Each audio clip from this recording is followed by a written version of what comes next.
The heat lay heavy over the forward operating base, pressing down in slow, dry waves that shimmered above the tarmac and turned the ridgeline into a mirage. Rotor wash from a departing helicopter sent fine dust swirling through the open spaces between buildings, coating boots, rifles, and the canvas walls of the supply tent. Inside, the air smelled faintly of gun oil, canvas, and the sharp tang of metal warmed by the sun. Racks of rifles stood in orderly rows along one side, stacks of optics cases and crates of ammunition on the other, each tagged with handwritten labels that curled slightly in the heat.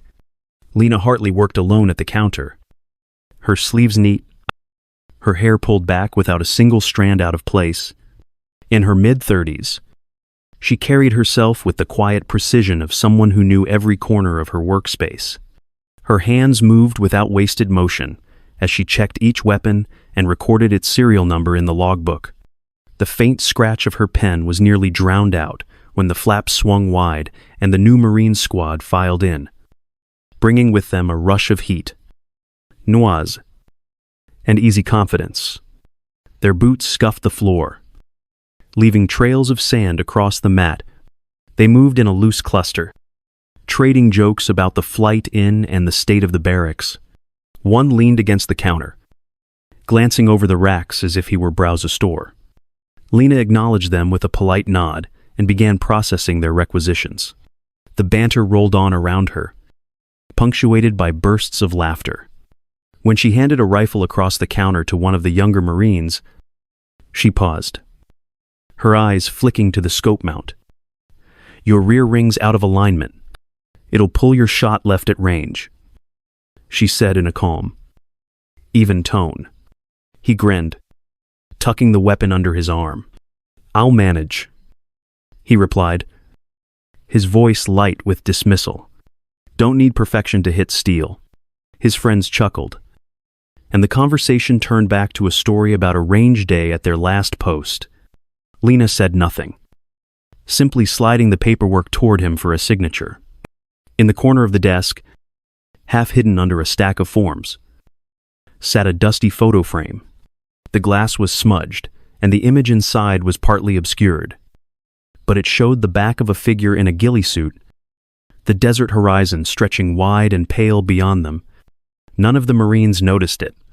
They were too busy ribbing each other about who would shoot better in the next qualification. The light inside the tent was dim compared to the harsh glare outside. With narrow beams slipping through the seams in the canvas, dust motes floated in those shafts of light, shifting whenever a gust caught the flap. Lena moved to the racks, retrieving another rifle, checking the bolt carrier, running her thumb along the locking lugs. The next Marine leaned his elbows on the counter as she worked, his eyes drifting toward the door, where another helicopter thundered past. Outside, the yard was alive, with motion vehicles rumbling over gravel, soldiers crossing between buildings, the muted bark of a radio transmission somewhere near the motor pool. Lena worked through the noise without pause, her focus on the weapon in front of her, the adjustment of a sight here, the tightening of a screw there, all done with quiet efficiency. When the last rifle was signed out, the group filed back into the brightness. The flap swung shut behind them, and for a few moments, the tent was still again. Lena stacked the completed forms neatly, aligning the corners until they sat perfectly square. She glanced once at the photograph but did not touch it, then returned to the racks to check the next set of weapons for storage. The wind shifted outside, carrying with it the faint smell of cooking fires from a village beyond the wire. The low hum of the generator deepened slightly. Lena registered the change, the way she registered everything quietly, without comment, for the Marines. This day would be about arrival and orientation, about claiming bunks and finding shade. For Lena, it was another day in a role she performed with the same care no matter who stood across from her.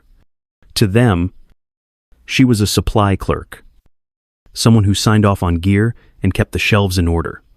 They did not see the way her eyes measured distance without effort, or the way she read the air currents when the wind slipped through the flap. She closed the log, set her pen beside it, and stepped to the doorway. The light outside was blinding for a moment, the heat wrapping around her like a heavy blanket. Across the yard, the new squad moved between buildings, their voices carrying faintly over the hum of machinery. Dust curled around her boots as she stepped forward, the wind catching her sleeve. Everything here was in motion, even when it appeared still. The barracks' common area smelled faintly of instant coffee and floor cleaner, the kind that never quite erased, the scuff marks ground into the tiles. Folding chairs were scattered in loose clusters. Some turned toward a battered television playing the news on low volume. Others arranged in a rough circle near the far wall. The Marines from the newly arrived squad lounged wherever there was space, boots kicked out, sleeve pushed up, coffee mugs resting on knees or gripped loosely in hands. The mugs were all different unit logos, chipped enamel, slogans from training schools, tokens of belonging in the easy fraternity of their world. Lena Hartley moved quietly through the space with a clipboard in one hand, making notes on gear distribution and verifying the return of checked-out equipment. She didn't interrupt the conversation flowing around her, but she heard every word. The Marines were swapping stories about their last range back home, each tale growing a little more dramatic in the retelling. One claimed he'd hit steel in a crosswind, strong enough to knock over a trash barrel. Another said his spotter had misread the range entirely, and he'd still managed a near-perfect group. The laughter rolled and folded back into more one-upmanship. When a break in the chatter came, Lena spoke in the same calm tone she always used. She told one of them that in this region, the afternoon winds could shift hard after 100.0 meters. Just enough to pull a bullet off target if they didn't hold into it. The Marine grinned, shaking his head, and said, "Thanks. Supply girl. We'll manage." The others chuckled, and the moment slid away under another round of banter. Lena wrote another line on her clipboard and moved to the next table without changing expression. The door swung open with a burst of heat and light as the visiting battalion commander stepped inside. The room straightened a little, conversations tapering off as he moved toward the center. His presence carrying the quiet authority that came from years in the field, he announced a friendly long-range shooting competition for the following day, open to anyone on base who wanted to test their skills. His tone was casual, but his eyes lingered on the Marines as if he expected them to answer the challenge. Details spread quickly. The target would be set at 2,000 meters, a range marker most of them had only trained for in controlled conditions. The bullseye itself would be obscured, tucked behind a screen of brush and uneven terrain so it couldn't be seen directly, only judged through the subtle shifts of light and heat over the distance. Anyone could put rounds on the general target, but only someone who truly understood environmental reading could strike the center. That night, the common area buzzed with confidence. Folding chairs scraped over the sand-scuffed floor as they leaned in close, outlining how they'd approach the shot. Some talked about their preferred rifles, others about dialing the scope and trusting muscle memory. The air was full of easy bravado, as if the challenge were just another exercise they'd knock out before lunch. Lena finished her rounds and sat briefly at the end of one table, updating her notes. She could feel the shift in the room when someone at the far end made the joke, "Only a ghost sniper could hit that," he said, grinning over the rim of his mug. The comment drew a round of laughter, the kind that gained momentum as it moved from one end of the table to the other. The phrase, "ghost sniper," became a refrain, repeated with mock seriousness by anyone describing the shot. None of them looked in Lena's direction when they said it. Her pen kept moving over the page, each number and notation written with the same steady hand. Around here, the noise built again, chairs creaking, boots thudding against the floor, the muted clink of ceramic mugs as they were set down and picked up. In the light from the ceiling fixtures, the air showed faint streams of dust motes drifting slowly across the space. barely visible unless you were looking for them.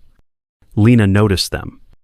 Just as she noticed the way the breeze outside shifted against the door, carrying in a thin ribbon of cooler air from the east, she didn't join the conversation, didn't correct the assumptions about the shot, and didn't react when a few Marines started making small wagers on who would place highest. Her place in the room was the same as it had been all day, necessary to the function, peripheral to the camaraderie. The target might have been obscured, but so was she. And neither fact seemed to bother anyone but her. The competition was set. The culture of the unit had already decided who mattered, and she wasn't on that list. What they would learn later was that overlooking her was their first mistake. The armory was cooler than the open yard, the thick concrete walls holding onto the night's air even as the sun climbed higher. The light inside was dim, filtered through narrow windows, and carried the faint metallic tang of stored weapons mixed with the lingering scent of solvent and gun oil. Lena Hartley stepped inside without a word, her boots making a muted sound on the painted floor.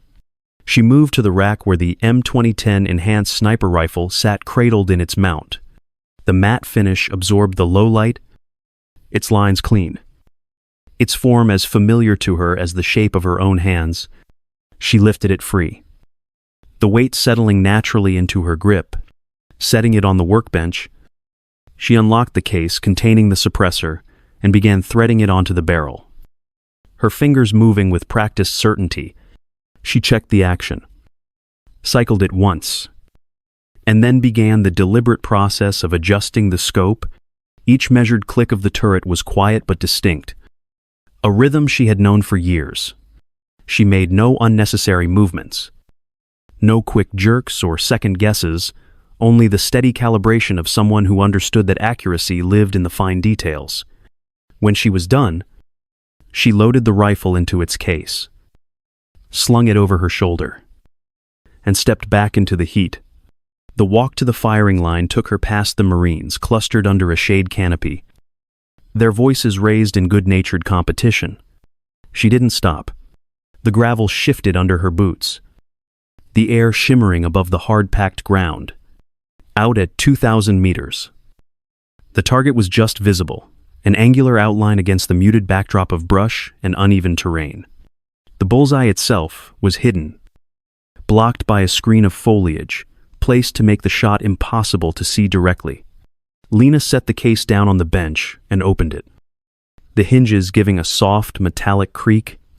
She locked the bipod legs into place, each snap precise, then laid the rifle down and aligned it with the lane. Dust drifted lazily across the firing point, the faint wind carrying a smell of dry earth and hot metal. She crouched, letting her eyes sweep the distance, taking in the wind angle, the way heat shimmer bent the image of the target, the subtle shift in light where the terrain dipped. For a moment, the range around her blurred into something else, a ridge of broken stone under a pale sky, the muted voice of a spotter counting down in her ear, the slow burn of the Syrian sun pressing into her back. She could feel the rifle's stock against her cheek, hear her own breathing slow. The count reached 1, and she tightened her finger on the trigger. Then the memory ended, snapping back to the present with the rattle of a missed shot from 2 lanes over. The Marines were taking their turns now. Each shouldered their rifle with confidence. But the distance was not forgiving. Some shots fell short, the dust kicking up visibly in front of the target. Others struck wide. The impacts lost against the scrub. Recoil rocked their shoulders. Their follow-up shots rushed, and frustration began to edge into their movements. Mutters of disbelief mixed with low curses. Lena adjusted her position, watching the air over the distance as if it were a map only she could read. A junior range technician moved past, carrying a clipboard, and paused to glance downrange. Without a rangefinder and a spotter, "You're wasting your time," he said under his breath, almost to himself. Before moving on, his voice was flat, but it cut through the louder sounds from the canopy. She checked the scope again, making the smallest adjustment to the elevation. The precision of the motion was its own language. 1. No one else here seemed to speak. The Marines cycled through their turns, some shaking their heads, others laughing it off. The wind shifted slightly. A change Lena felt against her cheek before it was visible in the brush. She noted it, filed it away, and waited. Her hands rested lightly on the rifle, the weapon balanced and ready. But there was no rush. Everything about her posture spoke to patience, to the understanding that the moment to act was not dictated by a clock or by anyone else's expectations. Out at the target, the mirage shimmered in the heat, distorting the view like ripples on water. Between those waves of distortion and the barrier of brush, the bullseye was invisible, but the shape of its absence told its own story, one she had learned to read long ago. She breathed evenly, her focus narrowing until the sounds of the Marines faded into the background, leaving only the subtle signs the environment offered. She didn't speak. She didn't step forward yet. In this place, proof wouldn't come from a claim or a boast. It would come from the shot itself. When she decided the time was right, Lena stepped forward without a word. Her movement so unhurried, it seemed to draw the air tighter around her.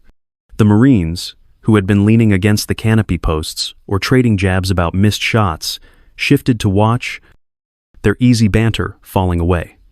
She placed the rifle case on the bench and unlatched it, the hinges giving a muted creak that seemed unnaturally loud in the sudden focus. The M2010 ESR came free in her hands, its weight perfectly balanced, the matte finish dull under the high sun. She set it down, reached for the bipod, and locked the legs into place with two firm, authoritative clicks. Her gloved hand pressed against the bench to check for stability. A small, nearly unconscious motion, then settled on the stock, her fingers resting lightly along the pistol grip. She lowered herself into position, her body aligning with the rifle as if each joint knew its exact place without conscious thought. Her cheek touched the stock, her eye finding the scope's eyepiece without any searching at all. Through the glass, the world narrowed to a long, wavering corridor of heat and distance. The target lay at the far end, a stark shape whose bullseye was completely hidden behind the uneven screen of brush. Heat waves rippled across the ground in visible sheets, bending light and shape, distorting what was already difficult to see into a fluid puzzle. The wind was faint but constantly shifting, and she read its complex patterns in the subtle angle of dust drifting off the firing line. In the almost imperceptible flick of leaves on a thorny bush near the mid-range marker, she made a small, deliberate adjustment to the scope's elevation, then another almost microscopic turn to the windage. The turret clicks sharp and final in the stillness. Her breathing slowed, her chest rising and falling in deep, measured intervals until it was almost perfectly still. Around here, the Marines had gone completely quiet. Their earlier confidence had been replaced by a tense, watchful curiosity. Somewhere to her right, a range officer shifted his weight, and the crunch of gravel under his boot carried farther than it should have. A harsh sound in the silent air. Lena exhaled fully, let the natural pause settle in her lungs, and drew the crosshairs not to a visible point, but to where her understanding of trajectory, wind, and drop told her the bullseye would be. The trigger press was almost invisible, a smooth, steady increase of pressure that seemed to have no beginning and no end. Until the break came. The suppressed report was crisp and subdued. More, a sharp, contained breath than a thunderous crack. The rifle bucked lightly against her shoulder and settled back into place, her eye never leaving the scope, watching for the trace of the bullet's path through the shimmering air. Far downrange, A tiny puff of dust lifted just behind the center of the target. The only visible disturbance in the landscape. The spotter's voice came a moment later, precise and carrying with stark clarity over the still air. Center hit. No one spoke at first. The confirmation hung there. A single, undeniable fact that needed no embellishment. Lena eased her finger from the trigger, worked the bolt with a smooth, practiced motion to clear the chamber, and laid the rifle back on the bench as gently as she had picked it up. She stood, brushing the fine grit from her gloves with a couple of sharp slaps, and stepped away, without once looking to see their faces. The Marines exchanged glances, some with brows lifted high in disbelief, others with the faintest shake of the head as if to clear it. The sound of conversation didn't return immediately. The space between them was filled with something else now. The quiet recalibration that happens when a fact arrives that can't be argued or dismissed. They had all missed. She had not. Lena moved past them toward the shade of the armory. The dust under her boots stirring in the breeze. No one stopped her. No one needed to. The shot had spoken for her. And its statement was absolute. The sound came first. A deep, rhythmic thumping that rolled in from the horizon and made the very air tremble against the skin. Heads turned in unison toward the south, just as the UH-60 Blackhawk appeared, its dark shape cutting through the hot, hazy sky.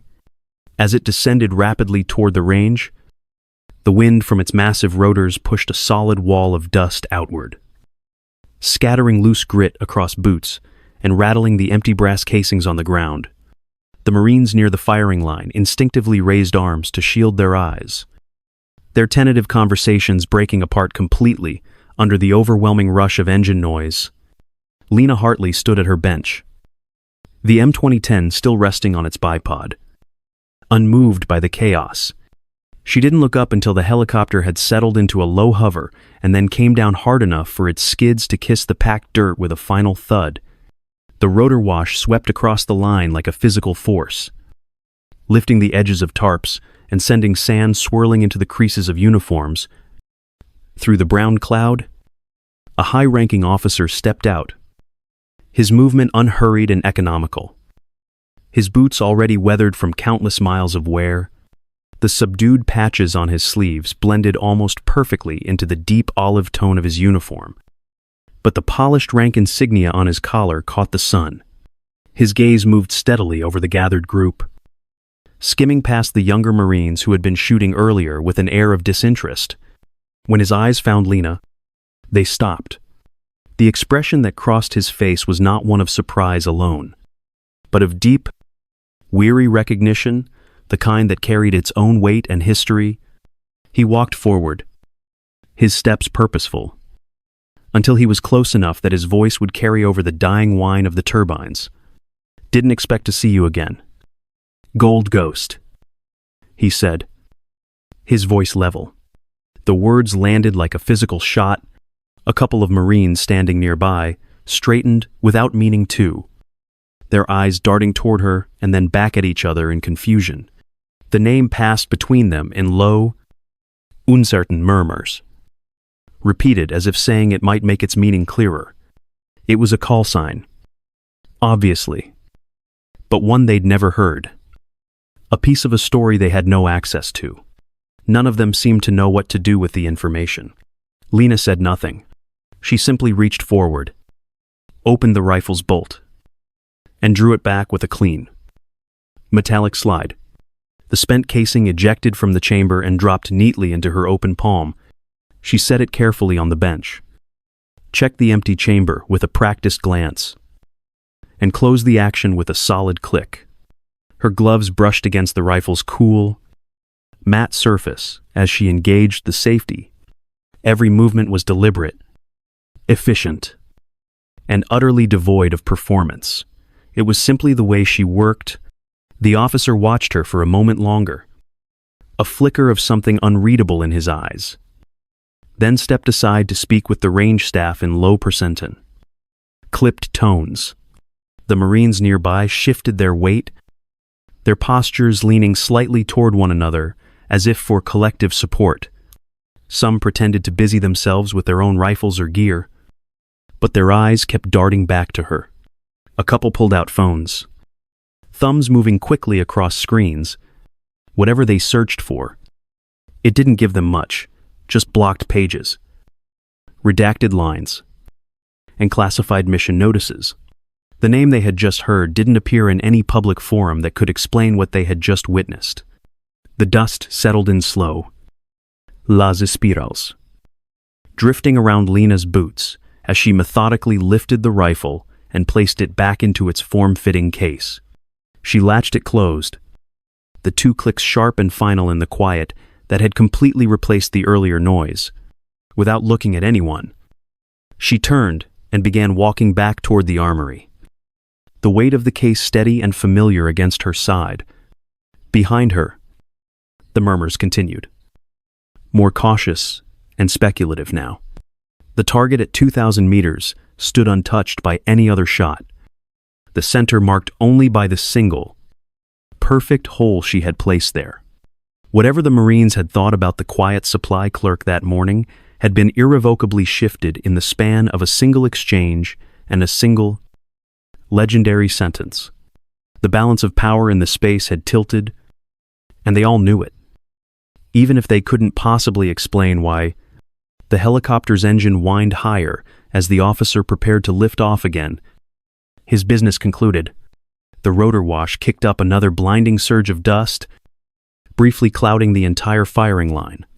When it finally cleared, Lena was already gone from their view, leaving behind only the knowledge that they had seen something they didn't understand but would certainly not forget. The mess hall carried the mingled scent of reheated rations and sterile metal trays, the air thick and warm from the press of bodies. The low, constant hum of conversation filled the space, broken occasionally by the harsh scrape of a chair on the concrete floor or the jarring clang of utensils against steel.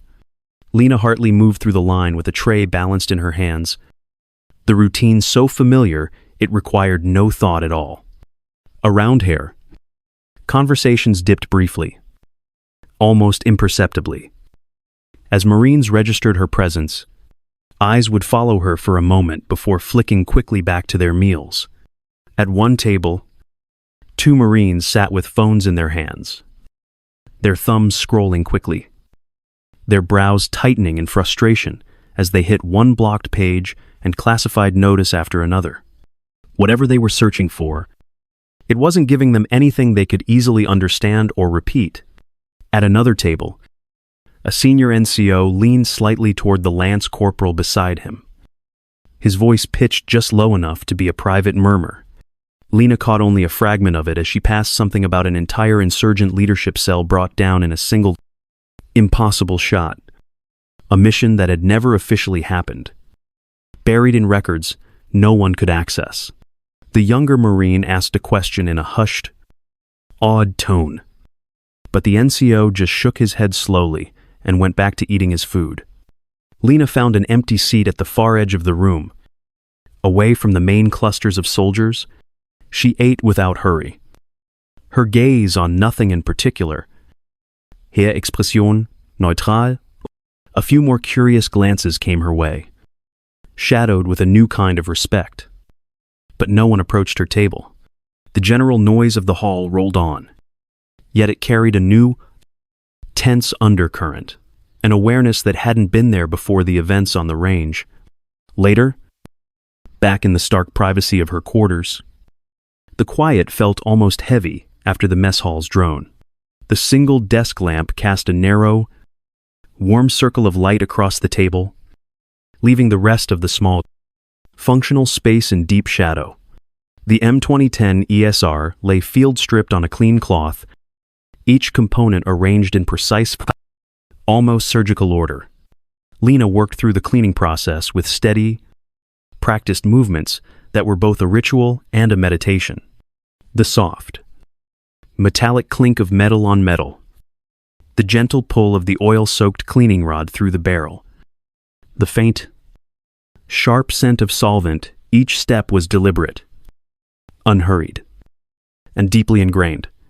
Her hands moved with a perfect muscle memory honed over years, but she felt a subtle, almost invisible tremor in her fingers when she paused to fit the bolt back into the receiver. It wasn't fear or anxiety. It was the physical echo of a memory, a moment from years ago returning without warning, the shimmering heat rising from a Syrian ridge, the quiet, calm count of her spotter in her ear, the split second of absolute stillness after a trigger press when the entire world seemed to hold its breath. She blinked once, her focus returning to the here and now, and the ghost of the memory was gone. The last piece clicked solidly into place.